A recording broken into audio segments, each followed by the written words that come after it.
You ever wonder what happens to people that keep delaying or putting off salvation, that keep ignoring from God, that keep running from God and not doing business with God? Well, in today's lesson in Revelation chapter 6, you're going to see what happens to people who continue to run from God and what God does to them. We're going to learn a lot of things. We're going to learn about their excuses why they kept running. We're going to see what God does to them, and we're going to see how God pours out His wrath on humanity. So join us in this lesson as we study Revelation chapter 6, and we're going to be looking at the sixth seal.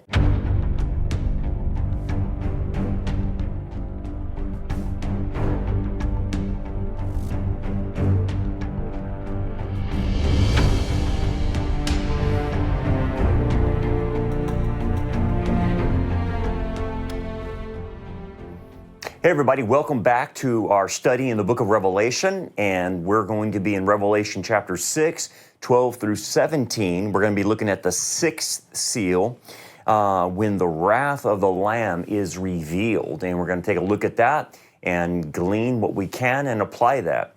So this is one of the most dramatic and really terrifying parts of the book of Revelation. And obviously there's a lot of terrifying, dramatic parts in the book of Revelation, but this is when a lot of cosmic disturbances start to happen in the book of Revelation.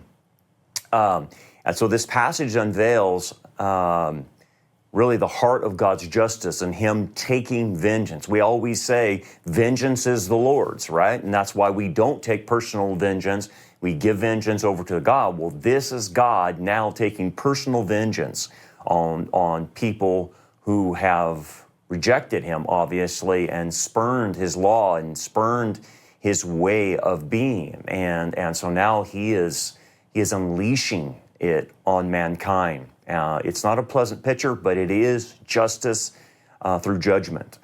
And again, this was prophesied that the day of the Lord would be like this. And this is when God removes His grace away from His judgment. Now, you'll see periods of grace sprinkled through the book of Revelation. There are actually 3 episodes where you'll see God relent from judgment and let a release happen and see if the people will repent. He does this 3 times during this 7-year interval. And it's like He pours on judgment, then He releases, and see how they respond. And all 3 times, the people respond in blaspheming, getting mad at God, and not properly responding once He relinquishes the judgment. And then so He pours it back on, and then He'll release it and see their reaction. Then He'll pour it back on and see their reaction. And He'll do it 3 times. And each time, unfortunately, man proves that he doesn't want anything to do with God. Now, don't get me wrong. People are getting saved during the tribulation. There's the Jewish people that are getting saved, and the nation of Israel will all come to faith towards the end. And there's a lot of Gentiles getting saved, no doubt about that.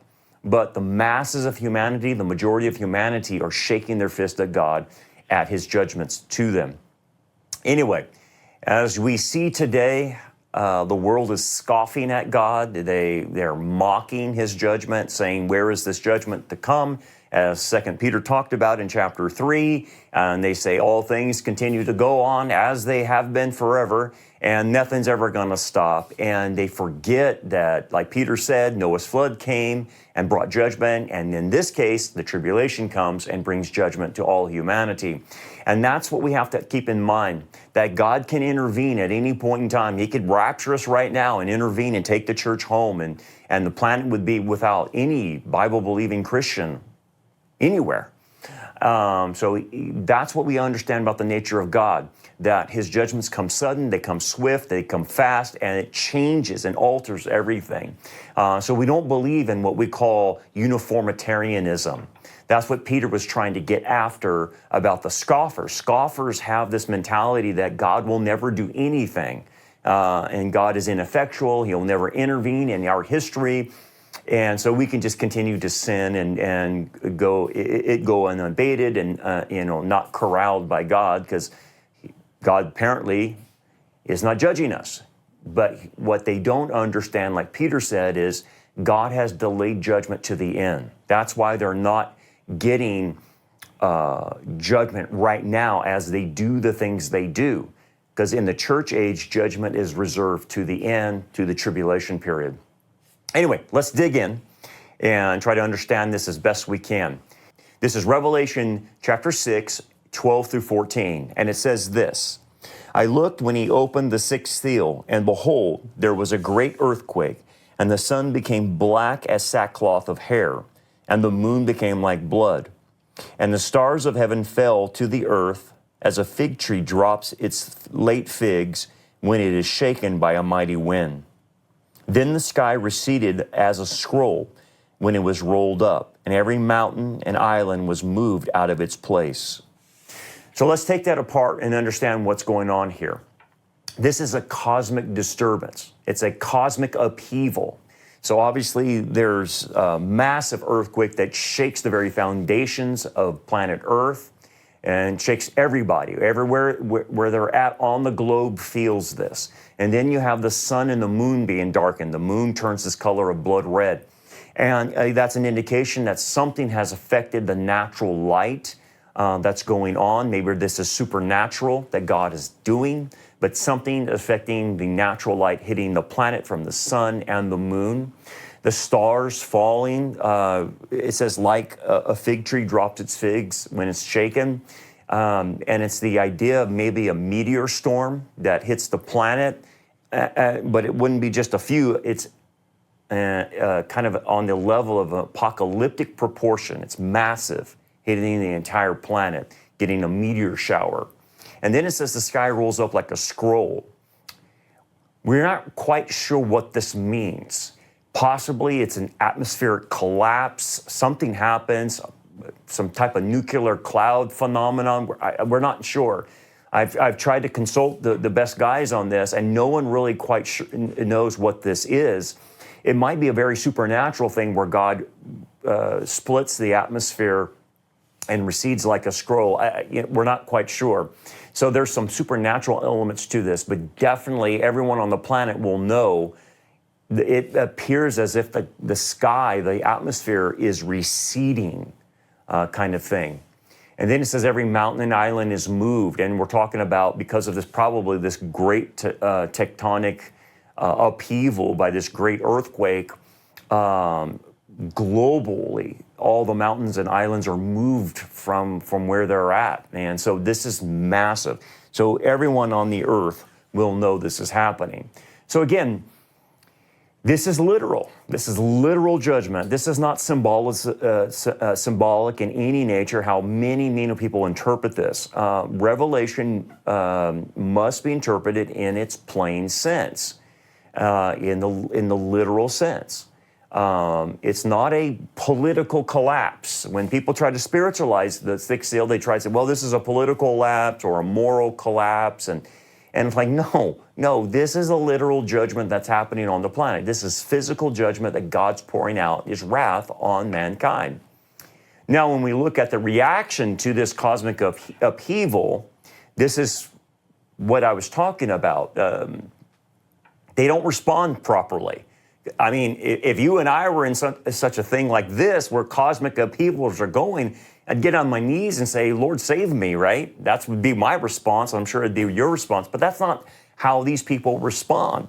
Revelation 6 and 15 through 16 talks about their response. And it says, the kings of the earth, the great men, the rich men, the commanders, the mighty men, every slave, every free man, hid themselves in the caves and in the rocks of the mountains.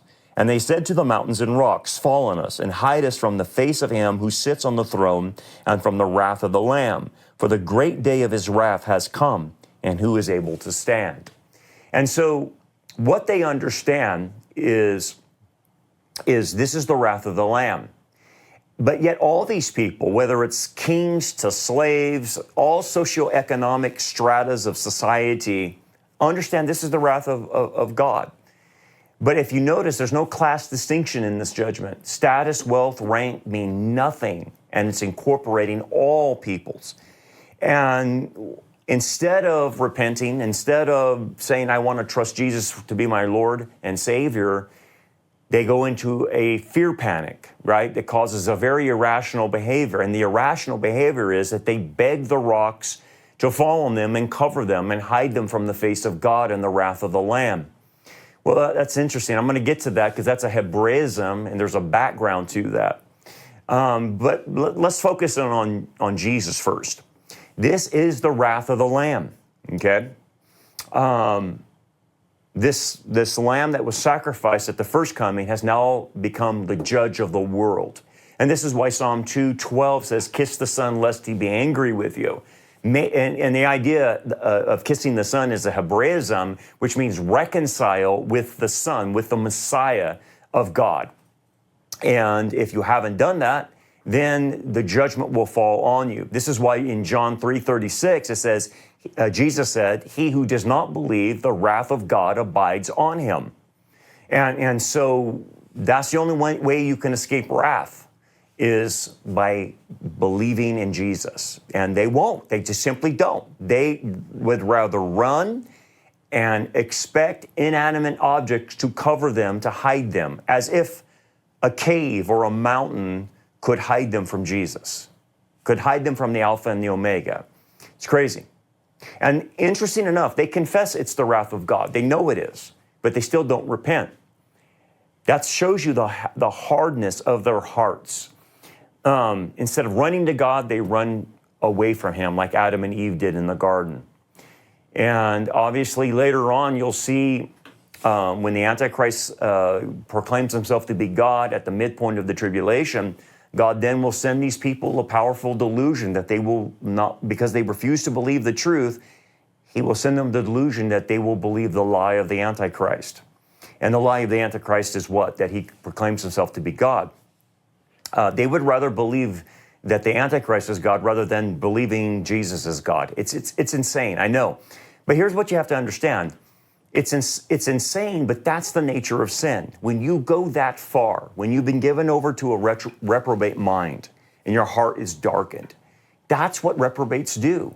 It doesn't make sense. It's insane. That's the nature of sin. It doesn't make any sense, but that's where it takes you. It takes you into like becoming crazy.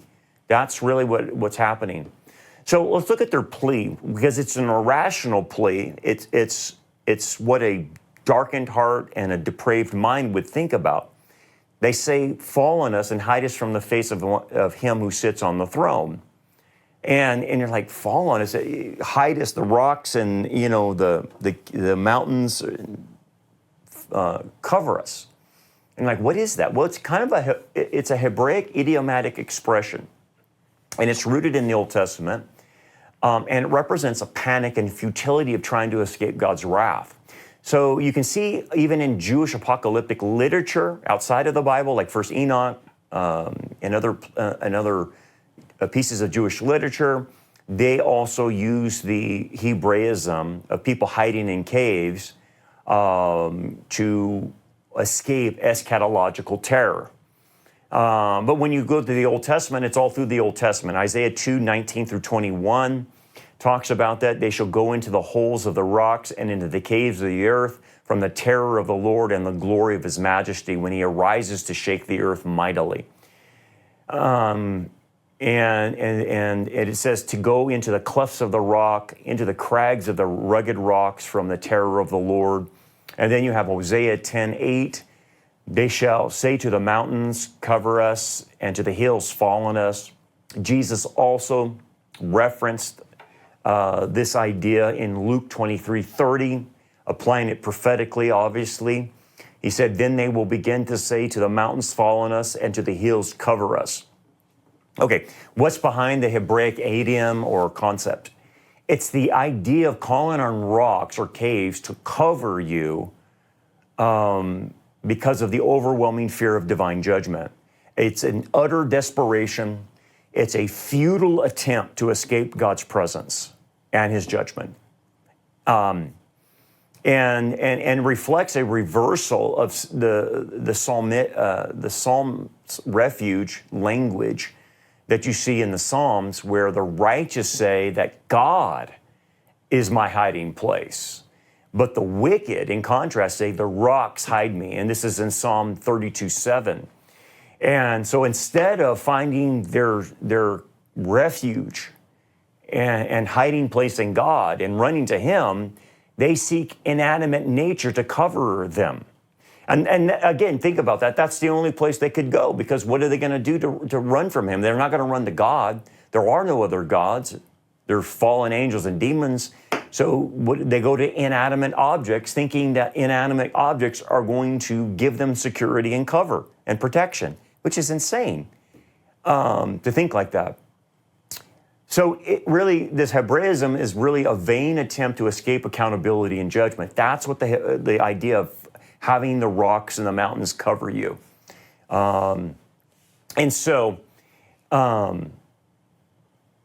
the caves basically become a place not of spiritual retreat, but of judgment evasion. And here's the thing, there's no place that anyone's going to be able to hide.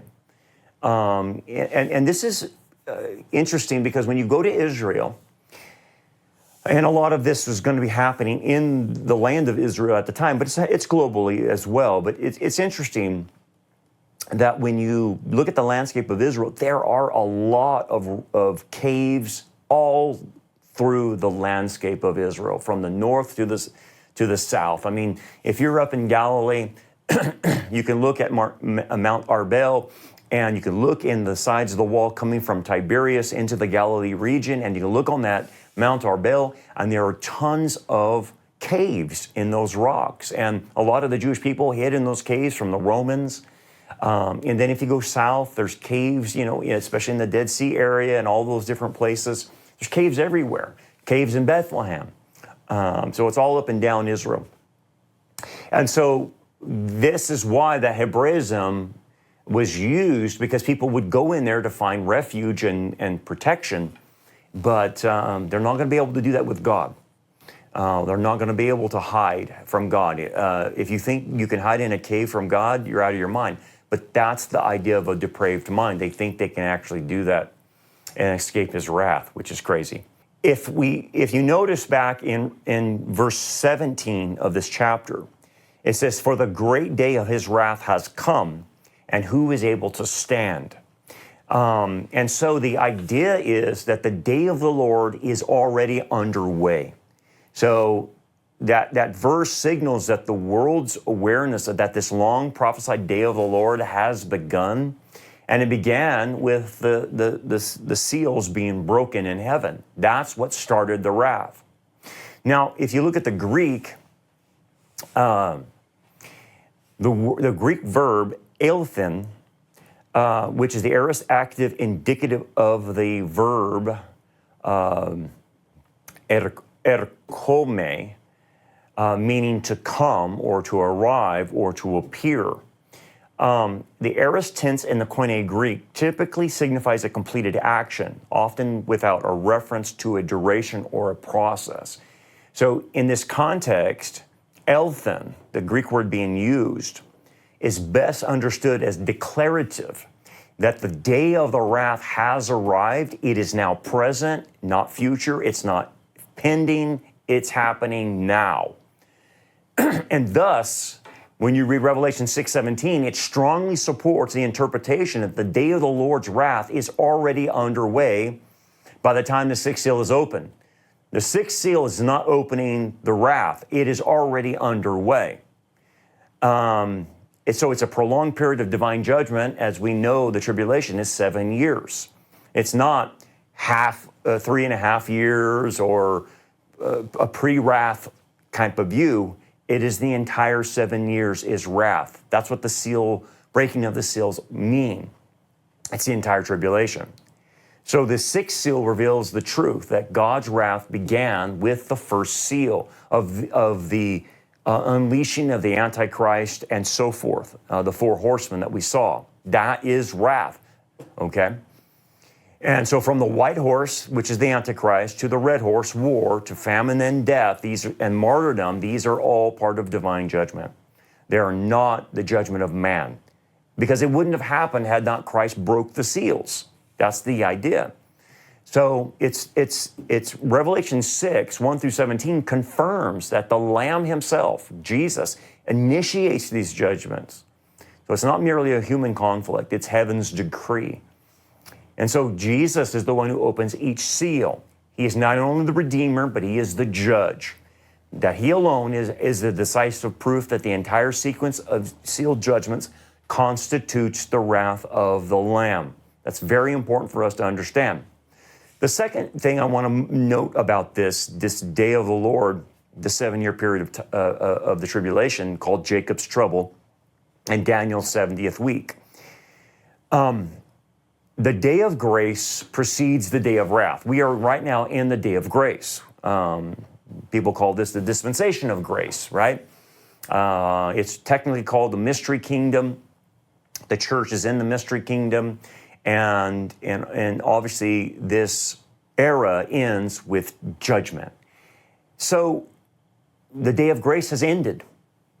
Doesn't mean people are not going to get saved, but as far as withholding wrath, now that has stopped. And now the day of wrath has been unleashed. And so that window is going to close in the future. And when it does, the world's going to move into that wrath. And so that's why it's very important to do business with God now, to make sure you're right with the Lord, make sure you believe in Jesus, and that wrath is taken away from you and put on Jesus as a substitute. And you've noticed it says, who can stand in the text? Well, no one can stand apart from those who have believed in Jesus and are sealed by the Holy Spirit, obviously. No one can stand unless you're a believer. That's the idea. The idea of standing before the Lord is the only way you can do that is by faith. And you receive that position of being a child of God and in right standing with him. But if you're not going to be able to stand. And so obviously Revelation 7, if you go into the next chapter, which we're going to study, reveals that those who will be preserved through this time, 144,000 of Israel, the great multitude of Gentiles, many of them, it's because they came to faith. And that's how you can stand. So anyway, some principles and applications about all of this. Obviously, God's judgment is just and inevitable. And it gets really bad in the book of Revelation, but mankind deserves it. And according to Romans 2:5, the judgment is in accordance with hardness, that people are treasuring up for themselves wrath. And Paul points this out in Romans 2:5. And so humans have stored up this wrath. You think about all the evils that are going on in the world today. The transgender movement, the LGBT mafia, the anti-Semitic people coming against the Jews in Israel, wokeism, communism, Marxism, socialism, fascism, all these isms that we see out in the world deserve judgment, and they're going to get it. And so what a lot of people are doing right now, they're mistaking God's delay of judgment and his patience, wanting all to repent, wanting all to come to get saved. They are spurning that mercy and grace. And eventually wrath will come upon them. And again, and what do we learn? We learn that these people are seeking refuge away from God in material things. And people do that today. They seek security from their bank account, from their retirement, from their job, from their identity, from whatever they do. But we as believers seek our refuge in God. Psalm 46, 1-2 says, God is our refuge and our strength. Therefore, we will not fear. Don't let anything ever substitute who our refuge is. It's not rocks, it's not caves, it's God. It's not our money, it's not our social standing, anything. It's God. We always have to be reminded of that. Because if we don't, we'll go to materialistic things to provide security for us, like they're doing in this text. And so that's a good lesson for all of us. And notice one of the things that it talks about the rich men and the commanders and the mighty men are running from the wrath of the Lamb. And what you learn here is status and success will not shield you from judgment. Proverbs 11:4, riches do not permit in the day of wrath. Your money will not save you when wrath comes to you. Money will not bring you salvation. Money will not do a lot of things. It may satiate you in your physical appetites, but it can't satiate you in your spiritual appetites. Only God can do that. But if people think their status and money is going to save them, they have another thing coming. I remember a guy that was so arrogant, just to give you an example of what I'm talking about. The guy was so arrogant, he was very wealthy. And I heard this story from the gardener. And he was a very wealthy man, and the gardener went to him one day and said, hey, I need to raise my prices. You know, inflation's happening, and I need to raise my prices. And I think he was like raising it like $10 or something like that to his monthly services. And the rich guy goes, you're just trying to cheat me. I'm not going to pay an extra $10. I'll just find someone else. And the gardener came back to him and said, you know, you can do a lot with your money. And yeah, you can hire a cheaper gardener, but your money's not going to save you. You're going to eventually die one day.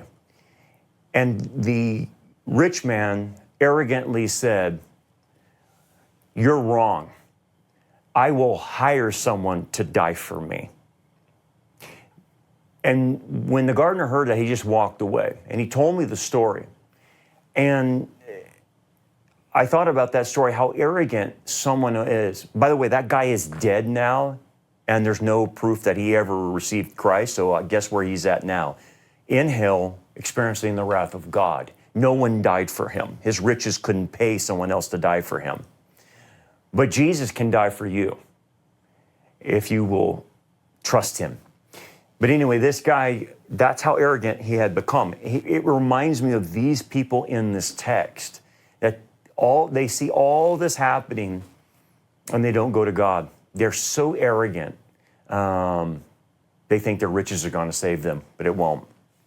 Anyway, for us as believers, we don't build our life on what will not survive the shaking of these cosmic disturbances. We're not taking it with us. The only thing that counts is if we're laying up treasure in heaven, right? That's the only thing we're taking with us. There's no U-Hauls behind our hearses. In the rapture, we don't get to take our stuff with us. We're gone. We came, like Job said, naked we came into this world, naked we shall leave. The only thing we're taking with us is our rewards that we have stored up in heaven, our riches in heaven. That's why we have to make sure we're doing the right things. So anyway, the last thing I want to say is this, to those who are not saved. Now is the time for salvation. Do not put this off. You're not promised tomorrow. This mentality of what we call uniformitarianism, that things are just going to keep rolling like they are. I'm going to always be in perfect health. You have no idea. You can go out today and get killed in a car wreck. You could have a massive heart attack and die right now, or something, an aneurysm or something happens to you, and instantaneously your life is changed. Don't put this off. Like the writer of Hebrews in chapter 10, verse 31 said, it is a fearful thing to fall into the hands of the living God. God has made a way to escape wrath, and that's through Jesus Christ. And as you can see, the longer you live by putting this off, the harder your heart gets. These people in the tribulation's hearts are so hard. They know it's the wrath of the Lamb, and instead of repenting and coming to faith, they run. They run from it, and they don't want anything to do with God. That's bad. That's really bad. So anyway, in this part of the book of Revelation, this is kind of a turning point in God dealing with mankind. The era of warning is gone. The judgment has arrived, and the message is clear. It is the Lamb who is executing the judgment, purging the earth of evil, purging the earth of sin. And so the issue then becomes, who can stand? Well, not those who hide in caves, not the self-reliant or the religious or the rich. It's only now those who bow a knee to Christ now in the age of grace and say, Jesus, save me. Today is the day of salvation, and that's the warning for all of us.